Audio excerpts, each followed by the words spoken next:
A brush fire threatened the iconic Redfish Lake complex during last year's fire season. Hometown reporter Derek Kay spoke with the owners to see how they've recovered. Jeff and I looked at each other and thought, oh my heavens, this is it. And embers were flying everywhere. Jeff and Audra Clegg were out hiking with family and staff the day the Bench Lake fire sparked last July.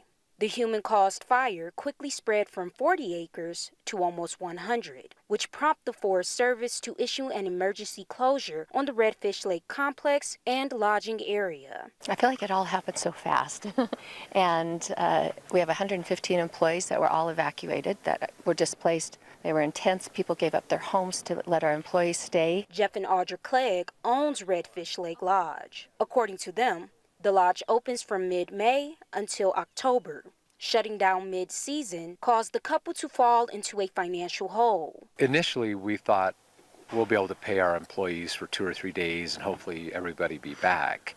And then all of a sudden it turned into 16 days, and then it became an issue that we financially didn't know how we were going to do that. Deborah Ricker, who has been coming to Redfish Lake every year since 1978, says she and her family were here last summer when the fire shut down the lodge. It was very scary. We were in Stanley and you could see the flames. We drove in to talk to the guards at the entrance of Redfish Lake, and they told us a lot about what was going on. The blaze grew over 2,000 acres by then, getting within only a few yards away from the lodge. Luckily, crews were able to fully contain the fire. The backburn they did started right here, and they worked their way down here, and then they trenched right up through here, and they were pumping water out of the lake. Redfish Lake Complex reopened to guests on July 30th, 2024.